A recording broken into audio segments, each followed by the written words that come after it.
And the Donald Trump administration is ready to abandon the main principles that have been in place since World War II. Welcome to the Calm Analytics channel. I'm Boris Liesenghausen. It's December 7th today, and there are a lot of important news stories. So in this episode, the US adopts a new national security strategy. Europe is in shock. The strategy buries NATO expansion and essentially leaves Europe one-on-one with Russia. And Trump is changing the course the US has followed for the past 80 years. The details of this crucial document and what surprises it holds. There are some hidden for Ukraine. London is the first to cross the Rubicon and is preparing to confiscate Russian assets worth $10 billion. Not just to confiscate them, but to transfer them to a fund from which Ukraine can purchase missiles to strike Russia. We expect a hysterical reaction of cosmic proportions in the Kremlin.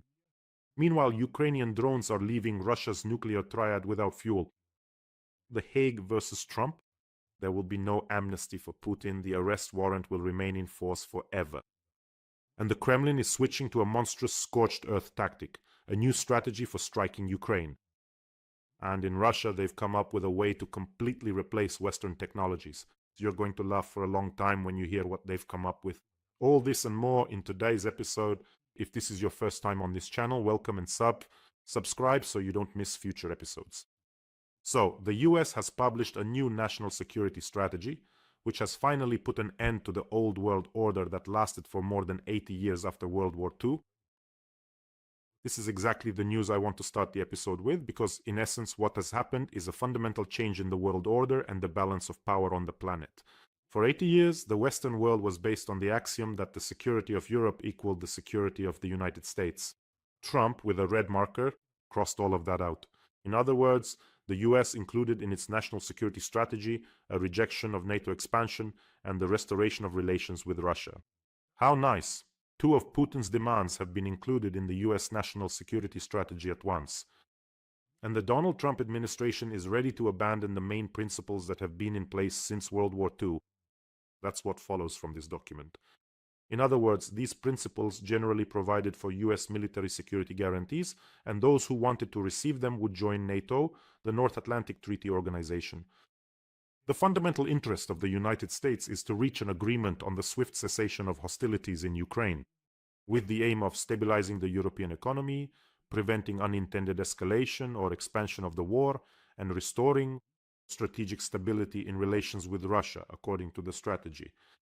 But all of this has already happened before, one wants to say. Remember how Barack Obama wanted to reset relations with Russia? He was even awarded the Nobel Peace Prize in advance for that. Maybe Donald Trump thinks that if he repeats these steps, tries to reset relations, he'll get one too. A Nobel Prize? Or what? What's the logic here? Oh, right, I forgot to mention that after Obama tried to reset relations with the Russian Federation, it led to the exact opposite result. The bald Kremlin maniac considered the US weak at that time and became even more brazen. Back then, Obama's indecisiveness regarding strikes against Assad's regime effectively gave Putin free rein, and he annexed Crimea and occupied Donbas. Well, that's just a small remark about how all this ends. Let's move on. The document also emphasizes that the Trump administration cannot agree with European officials who, attention, have unrealistic expectations regarding the war in Ukraine. And what are these expectations? That Ukraine can resist, or that Ukraine, given the necessary amount of weaponry, can deal a harsh beating to the Russians? As it happened before? This has already happened. When Ukraine received the necessary weapons, they were chased off with all sorts of rags. That's why Washington intends to shift the responsibility for its own defense onto Europe, stabilize relations with Russia, and abandon further NATO expansion. Listen, what exactly do you call it when, having all the very best cards in your hand, you just foolishly throw them all away? What do you call that? Donald Trump, that's his kind of language. Like this, good cards, good hand, and so on. You have the best cards in your hand. Why are you throwing them away? Explain it to me. One of the priorities of the Trump administration's European policy is set out in the strategy as follows: to put an end to the perception of NATO as an ever-expanding alliance and to prevent such a development in reality. Also, according to this document, the goal of the US is to reduce military support for its European partners. Allies. Europe must stand on its own feet and take primary responsibility for its own defense, the strategy says. Subaru and our retailers are the largest automotive donors to Make-A-Wish, supporting kids and families facing critical illness. Agreed. Here, Trump did well. He made everyone pay more for their own defense. Because on the one hand, if Russia is no longer a threat, then why should Europe have to pay more for its own defense? The logic is this: we understand that Russia is a threat, but then why are you excluding them from these existential threats? So, to put it simply, NATO is no longer expanding. Those who managed to join NATO, good for them. Those who didn't make it, well, your train has left the station. And the signal to Putin is everyone who's in NATO, don't touch them. Well, like how Finland and Sweden, for example, were lucky enough to literally jump onto the last car. But as for everyone else who didn't make it, they now become potential victims of the mothballed Kremlin ghoul. Is that it? This is, well, simply probably the most important document of this year. I mean, before, Trump just had some tweets, some, fragmented phrases. But now all of that is in a document. It has become the official US doctrine, and there are also additional key points in it. In addition to rejecting NATO expansion and pivoting toward Russia, the strategy contains 3 more important points that also change the worldview. So now for the US, China is threat number 1. And the only thing is, Russia is not a threat. Russia is not considered an existential threat. Well, now look at the logic. In other words, the point of restoring relations with Moscow is not because Trump likes hugging Putin on red carpets, but in order to pull Russia away from China. That's the logic. In other words, this is an attempt to repeat Henry Kissinger's trick from the 70s, only in reverse. Back then, they tried to befriend China in order to pull China away from the USSR. Well, and in the end, who pulled whom away? And one more important point, energy dominance as a weapon. In other words, oil and gas are declared strategic assets of freedom, and the US officially rejects all these climate agreements if they suddenly contradict the economy. So the strategy states, America will sell energy to its allies so that they don't depend on autocracies. Hello, Orban, so what about him then? But at the same time, the allies themselves are required to buy American, not cheap autocratic products. That means no Chinese solar panels, no Russian gas. Buy American and then everything will be fine. But in that case, the US doesn't guarantee you protection, even within the framework of the North Atlantic Alliance. So what are the perks here? For the first time, they've included the internal border with Mexico. That is, the cartels have been equated with terrorist organizations. And naturally, this is a green light. It gives the Pentagon a free hand to conduct operations up to and including drone strikes, for example, on Mexican territory without Mexico's consent. And here's an important point. Pay up or defend yourself. Basically, that's how it works. It is mentioned that the target defense spending for allies should no longer be 2% as it was before. Many didn't reach that before, but now it's 3 to 4% of GDP. Even for those who pay officially without guarantees of a nuclear umbrella, the question remains, even for those who do pay. Well, it all makes sense here. If you're afraid of Russia, spend more on defense. If you're wary of Russia, well, maybe not afraid, but cautious. If you consider the Botox jellyfish to be irrational, then pay more and spend on defense. That's all correct here. Well, of course, you know why Europe is in shock, because Brussels, in fact, and the European Union as a whole are considered economic competitors, not just political partners. In other words, Trump sees a competitor here, a bureaucratic monster that is strangling American business. Well, there's some logic to that. That is, there's unfair trade going on, and Trump is proposing to fix all of this. And another important point, now about the nuclear umbrella, pay more, will protect you, and so on. The strategy suggests rethinking Article 5 of the NATO Charter, the one that says all for one. Trump proposes to interpret it not as an automatic entry into war by the entire alliance, but as an obligation to consider providing assistance. So, in fact, NATO turns from a military alliance into, I don't know, some kind of discussion club. That is, if someone is attacked, now we'll get together and debate whether to provide assistance, who will provide it, and in what amount.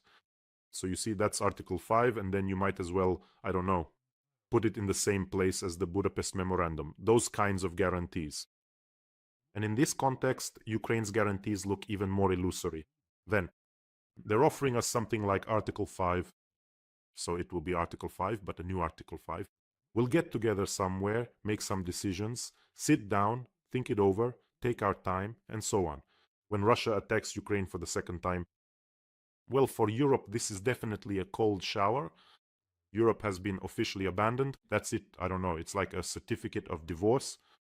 So what is needed now? Germany, Poland, and France. They will be forced, and urgently so, literally within a year or two, to create a unified European Union army, a nuclear umbrella, because only France, here in Europe, is a nuclear state. Well, there's also the United Kingdom, but it left the European Union. In other words, either they create it, or someone will go negotiate with Putin, and that would mean a split in the West. Some will say, leave us alone, while others will push to create an army. For Ukraine, it's clear that this would mean being forced into peace, and it sends a signal to everyone. That's it. NATO is closed. No more. No one else will be admitted there. That's why, of course, the question that seems obvious to me and to our European partners is this. If you can just break it over your knee, the backbone of Putin's economy, then why are you making such concessions to him?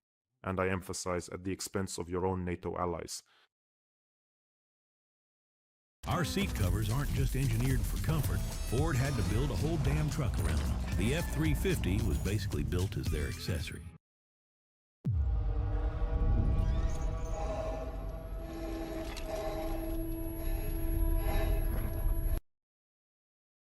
Well, in general, the demands, there's another important point here. That is, the demands in this doctrine also include restoring stability. In other words, Putin is told, you go no further, you don't attack anyone else. But we all understand that after the disgraceful war in Ukraine, Putin will be in desperate need of yet another war. And the attempt to pull Russia away from China is also rather laughable. It seems like you'd have to completely misunderstand the basics to think otherwise. Some kind of interaction between these two states, how autocratic regimes have joined together in one club, no matter how long each has been in power. In other words, Trump is forgetting one very important thing. Dictators can rule for decades. Putin, for example, has already been in power for a quarter of a century. Xi Jinping definitely believes he will rule for the rest of his life. The Kim dynasty in North Korea, father, grandfather, father, and son, have ruled for 77 years. Well, it's almost 80 years now. Can you even imagine, where is Trump compared to 80 years of a dynasty's rule? After Trump, someone else will come and change the strategy again. Putin and Xi Jinping will be thinking about how to live for 150 years. They talk about things like that. The US will never in its lifetime pull Russia away from China while Putin is in power. Never in a lifetime. You'd have to be a naive fool or just a saboteur to think that way and bet on it. And here's the main takeaway. The US is retreating into its own fortress, building walls, pumping oil, and preparing for a showdown with China. That's it. Everyone else is on their own. Pay more and maybe we'll protect you. Well, maybe, but even that's not guaranteed. And Europe and Ukraine are left one-on-one with Russia. Those who survive will be the strong ones, either on their own or in an alliance, but definitely not those who are counting on a call to Washington in a critical moment. The era of American guarantees ended on December 7th, 2025. That's important. But it's important to understand that with the right approach, it's possible to create such an iron ring around the Russian Federation, around Putin, that he simply won't be able to breathe. Regarding the claims made by the Botoxed pensioner that he could go to war with Europe at any moment, here are a few numbers for you. By the way, Europe doesn't need to panic.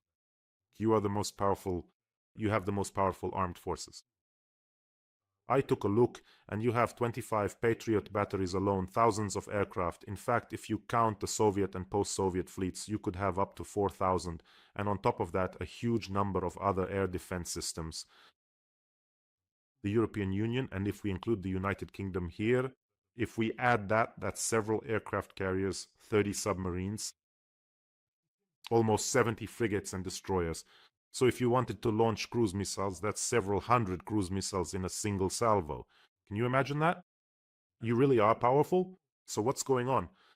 When Russia attacked us, Ukraine didn't even have 100th of that. So everything will be fine. Just unite with Ukraine. And what can Russia counter with? I've said it 100 times already. Let's say several aircraft carriers from the EU and the UK. What does Russia have? One aircraft carrying cruiser, the Admiral Kuznetsov, which, let me remind you, is going to be scrapped for metal. What, are you afraid of them? Yes, it's a nuclear state, yes, but Putin will never use nuclear weapons. He's absolutely terrified for himself. The more you fear, the more that bald toad swells up, so to speak. The main takeaway is that NATO is dying in the form in which it was created. That's it. In its place, a new alliance needs to be created, which must definitely include 2 nuclear states. Well, that's the ideal scenario. France and the United Kingdom. The new alliance should not include Orban, Fico, or any other enthusiasts of kissing Putin's aging rubber jewelry box. Let me emphasize right away. I say Orban and Fico, not Hungary and Slovakia. I do not equate Orban's opinion with that of the Hungarians, nor Fico's with that of the Slovaks, respectively. And yes, the European Union is actually much stronger than even it thinks of itself. Perhaps it's time to start believing in itself. And let me remind you, be sure to include Ukraine in this union, or rather build it around Ukraine.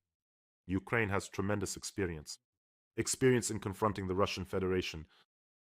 Friends, let me remind you that right now, it is the valiant Ukrainian military holding back this army of ghouls. And yesterday was the Day of the Armed Forces of Ukraine. Once again, congratulations to everyone involved, and I wish for everyone to return home alive to their loved ones. And our fundraising continues for the repair of military equipment for the legendary Freedom of Russia Legion, which is fighting for Ukraine. And the Legionnaires and Caesar have recorded a message for the viewers of this channel. Please listen to it. Честь имею. Мы, бойцы Легиона Свобода России, обращаемся к зрителям канала Бориса Тизенгаузена. На фронте машина – это жизнь.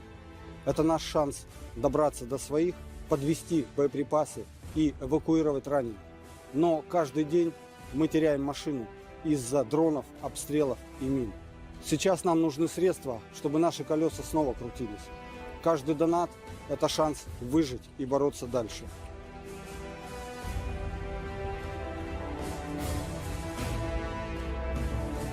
За свободу, за правду. My energy bill dropped from $150 to $50 by doing this. My friends laughed at me when I spent $49 on a power saver. The Legion, in addition to carrying out missions on one of the hottest fronts, the Pokrovsky direction also conducts operations deep behind enemy lines.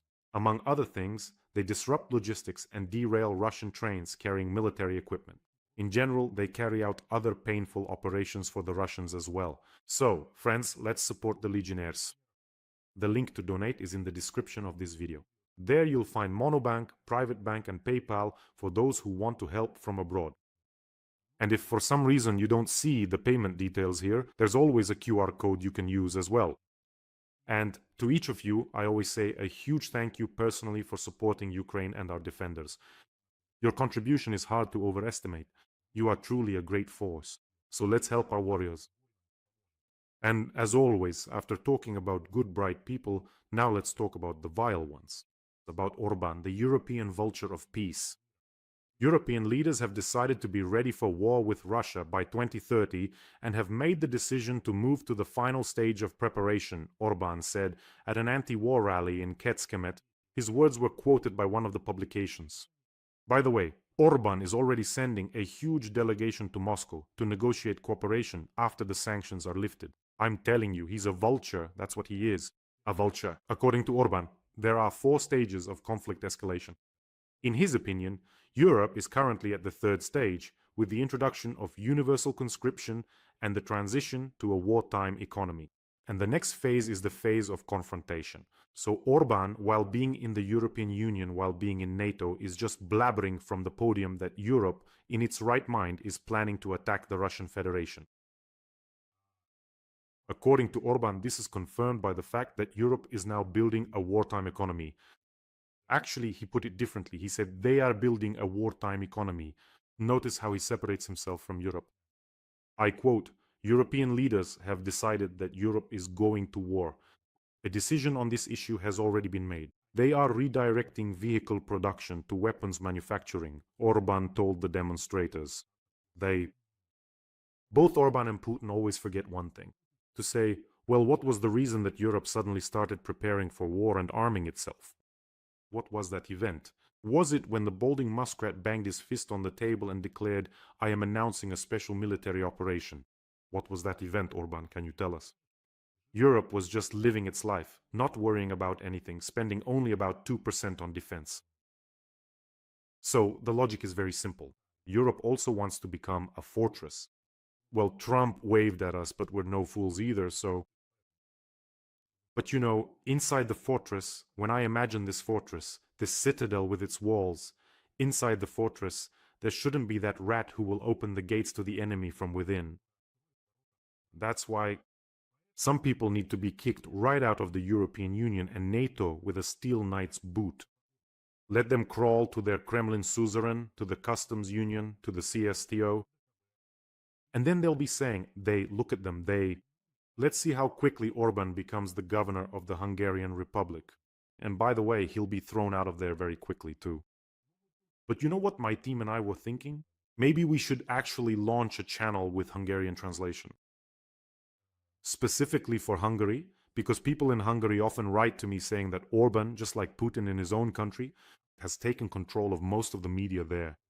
He won't shut down YouTube, I hope, or else he'll have to answer to Donald Trump. Well, anyway, we'll think about it. I think we'll end up doing it. So watch out, Adolf Putin and Benito Orban. By the way, since I mentioned the channel, something happened just the other day. One interesting event finally reached me. The silver play button from YouTube. This is precisely what it looks like when it arrives. A substantial, carefully packaged box. Just like this one you see before you, and nestled securely inside, there is an official personalized letter sent directly from the esteemed YouTube headquarters. And here, in all its gleaming glory, is the highly anticipated and much-deserved silver play button itself, presented beautifully, just like this, a true testament to our collective achievement. Well, I am satisfied, but look, here's an interesting point. The silver play button is awarded for reaching 100,000 subscribers on the channel. Right now, on the main channel, we already have almost 470,000 subscribers. The button took a long year and a half to arrive after we hit 100,000 because until recently, these buttons were not being shipped to Ukraine due to the war. Just recently, a manager contacted me and informed me that I could now receive the button. It literally arrived in Kiev just a couple of weeks ago. This was probably the longest wait ever, but I'm very happy, and I want to thank all of you, my friends. I remember the days when there were only 100,000 of us, and now we're quickly approaching 500,000. By the way, on the English language channel, we already have over 17,000 subscribers. And taking this opportunity, as always, I want to remind you to subscribe to this channel. Don't forget. We're fighting against Russian propaganda here, and it's really quite a battle. They come running here from time to time. Some herds of Russian bots, but that's actually a good thing. They create activity in the comments. Plus, we also expose the lies of all these pro-Putin ghouls, so subscribe and let's see how many of us there are. By the way, there is actually an upside to Trump breaking the traditional world order. It's better that it happened now, rather than in a situation where Russia attacked one of the countries. And it turned out that no one wanted to stand up for them. Donald Trump doesn't pick up the phone. Hello? I'm in a meeting, right? There's also another result of these actions of Trump saying, well, you're on your own now. And that's when Britain steps in. Britain, specifically. They decided, yeah, to hell with it, relying on someone else. Let's move forward ourselves. When I saw the domain was available, I was like, I'm taking it, I'm trademarking it, I'm going with it. Hi, I'm Aaron, I'm the owner of Cupperpug. Britain prepared to transfer to Ukraine more than 10 billion in frozen Russian assets that they are holding. We're talking about transferring 8 billion pounds, which is more than $10 billion. Previously, the West had only agreed to transfer the income, just the interest, from the frozen assets. But now they're ready to transfer the principal of the assets as well. And this is simply a breakthrough. Britain is the first of the G7 countries to pass a law that allows for the full confiscation of the sovereign assets of the aggressor in favor of the affected party. Attention! Without a decision from international courts, just by a decision of parliament. And good for them. By the way, these are the funds of the Central Bank of Russia. And interestingly, some accounts of frozen Russian state banks that were held in the city of London and have been blocked since 2022. An absolutely correct decision. And they didn't forget about themselves either. So how is this going to work? A defense and recovery fund is being created. And 50% of this money will go directly to purchases from British manufacturers. Storm Shadow missiles, new naval drones.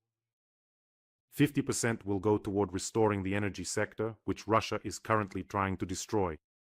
Well done, the British. And here are some interesting facts. So this will have the effect of an icebreaker. Someone has to be the first. That's always how it is in Europe. Like, come on, you send the first tanks. Come on, you send the missiles, and then we'll follow you. So this is the icebreaker effect. Let me remind you, 200 billion are stashed away in Europe. And everyone there is still afraid, very afraid, that Russia will punish them somehow. But now look, the British will say, we did it, and look what happened. What? Did Medvedev break off his chain in his kennel and come running to punish someone? No, everything's fine. And it's symbolic that this was done against the backdrop of announcing this new strategy.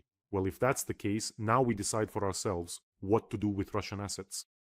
Moscow might, of course, strike back, but for the West, that's no longer frightening. So after this, the bridges will be burned. I really hope that the Western companies, which, by the way, Putin's representative Dmitriev recently mentioned, 150 American companies alone that haven't left Russia, will just run away. Now, out of fear that their assets will be seized to offset the frozen British ones, they'll flee. They shouldn't have stayed in Russia and kept doing business there. I'm not talking about those whose money got stuck and who left, but about those who continue to operate. Maybe at least this way they'll stop sponsoring this war. And there's another upside. In fact, the British are taking a very risky step for themselves. That is London. Everyone traditionally moved their capital there, and Russian oligarchs were especially fond of it too, London. Now, for example, the Saudis might start moving their capital out, or China. Well, the law has been passed, now they can confiscate it. So London is taking a colossal risk to its financial system for the sake of Ukraine. We appreciate that. And some cowards from Belgium are setting an example for us. And as always, to everyone who helps Ukraine, I say a huge thank you. Thank you to all the countries, all the governments, all the citizens. Huge, huge thanks in this very difficult time for Ukraine. We truly appreciate it. Now, regarding direct sanctions. Ukrainian drones have struck Rosneft's largest oil refinery for the 9th time since the beginning of the year. Well, they hit Ryazan, so that's the 9th time. I've already talked about this axiom for probably 3 episodes in a row. If Ukrainian drones didn't finish the job, they'll come back and finish it off. Remember this once and for all. Don't even try to fix it. Just don't even try. They'll come back and finish it off. And it turns out this plant also supplies Moscow. Every voice matters. Join our community, support independent journalism and help us bring you the truth from Ukraine. Become a member of Ukraine Today. Join us now. It processes 13 million tons, and it provides 5% of the total capacity of all of Russia. That is 5% of all oil refining in Russia. Do you see how things can turn out? And on top of that, they attacked, this was just epic, last night they attacked the oil depot in Engels. This isn't just some ordinary oil depot, it's a special fuel and lubricants base that's integrated into the logistics of the Engels 2 military airfield, where part of the Russian Federation's nuclear triad is stationed. And just so you understand, that's a pretty significant fact as well. A strike against the nuclear triad. A big hello to Putin and his updated nuclear doctrine. So when Russia launches its strategic aviation, for example, a single Tu-160, when fully fueled, takes on 148 tons of fuel. That's the minimum. On average, it takes about 200,000 liters. Just think about that for a moment. So it takes 200,000 liters. And if you consider, it's not just some regular gasoline from a gas station, it's high-quality aviation kerosene. And that's why this is a very serious blow. Engels is located 700 kilometers from Ukraine. Right now, 3 storage tanks are burning there. All in all, this is a very precise and effective strike. And you know what else? The regional governor let something slip, as usual. He says that everything was shot down. As always, this time they were shooting things down right over this unique oil depot. 42 Ukrainian drones arrived, he said. Just imagine, they flew 700 kilometers, 42 Ukrainian drones over the Saratov region. But how did they get past the air defense system? The governor let it slip. So, by that logic, they'll come back and finish the job. You might as well not bother fixing anything there or even trying to put out the fire. And here's some bad news for Putin. The International Criminal Court has refused to annul the arrest warrant for Putin, even if Trump declares an amnesty. Well, of course, Trump isn't a god either. That's something Putin can do in his own country. Maniacs, some serial killers, pardoned, that's it, go fight against Ukraine. But the warrant will remain in effect for the rest of his life. Of course, the Security Council still has to make a separate decision, and so on. Well, what can you do? What can you do? For Putin, this was already important, you see? None of these things will be lifted for him. Some of the oil sanctions might be lifted, but that's not the main thing. But to whitewash him as a terrorist, as a kidnapper of Ukrainian children, that's the real issue. And let me remind you, the warrant was issued to him. I'll repeat this in every program. It was issued because he abducted 20,000 Ukrainian children. So this is the most vile charge possible, and that's what he was charged with. Is there even an answer to this question? I want to ask a question right now. I know that people watch me from many countries, from a lot of countries, actually. YouTube has statistics. It's basically the whole world.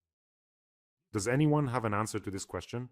Maybe why is that? One terrorist who killed 3,000 people on September 11th is hunted down by the whole world and destroyed, while another terrorist who has killed hundreds of thousands of people, who bombs nursing homes and shopping centers every day, hospitals, train stations, they want to free him from responsibility. Do you have an answer to this question, people? Write in the comments. Well, in the meantime,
Putin apparently finally believed that Trump would help lift all sanctions. He could receive a full amnesty, so he decided that now he could do absolutely anything.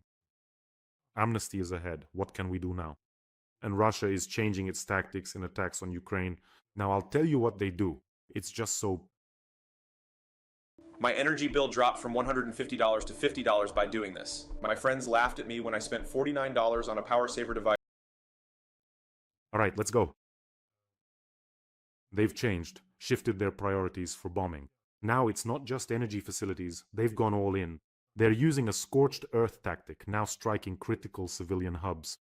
For example, they bombed the railway hub in Fastiv, destroyed the Nova Poshta terminal in Dnipro. This is an attempt to paralyze the delivery of any goods at all, from parcels to food, across the entire country. But the most monstrous step toward outright terrorism has been the deliberate attacks on medical logistics. Since November, Russia has systematically targeted central warehouses with medical supplies, leaving more than 600 hospitals without vital medications. Several strikes have been carried out on central warehouses with medical supplies. This is simply a new level of war crime. In other words, Putin is trying to kill Ukrainians, not only with cold, but also by depriving them of medicine. This is something for Donald Trump to take note of. If, back in the day, those responsible for the September 11th attack had not been eliminated, it would have happened again on an even bloodier scale. A terrorist only stops where he has stopped once and for all.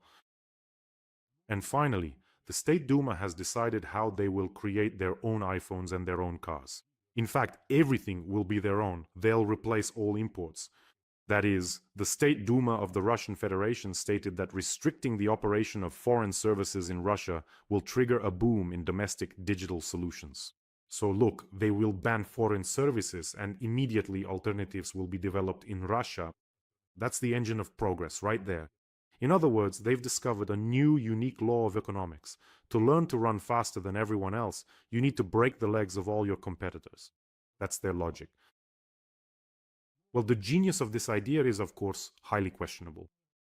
So maybe then you should ban Mercedes, BMW, and Audi in Russia. And then the Moskvich factory, out of fear, will start producing S-class competitors, right? Not just another Chinese crossover where you simply stick a Moskvich badge on it. So, by that same logic, by the way, if you take away all the iPhones from Russians, then Russian inventors using birch bark, roots, and staples could create a new, even more unique and powerful iPhone. But what the... Well, that's not how it works, obviously. So when you remove the competitors, you don't get quality, you end up with mediocrity, which you'll have to use anyway because there's no alternative. By the way, it's like I just described Putin, right? When you remove the competitors, you'll be stuck with mediocrity because there's no alternative, no one else to rule. And one more purely Russian news item. I think this special envoy of Putin, Dmitriev, who, by the way, is unfortunately not stupid at all, quite the opposite. But he just posted a very interesting message on the social network X. So why did I pay attention to this?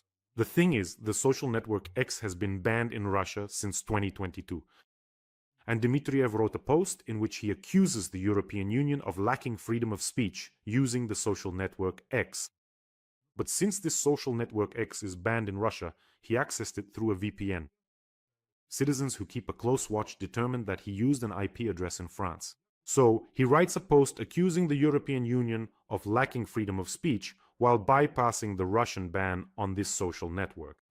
Because it's blocked there. This is a purely Russian news story, just purely so. Well, friends, take care of yourselves, take care of your loved ones, subscribe to this channel, and I really ask you, let's help our soldiers. It's very difficult right now. They need transport right now. And it's extremely necessary. I know, together we are a great force. We can do this. The link to the fundraiser is in the description of this video. And there are no small donations. Remember, our help for our defenders is needed now more than ever. Wishing us all a peaceful day and glory to Ukraine. Broken! Ever since I started wearing hands-free glide step Skechers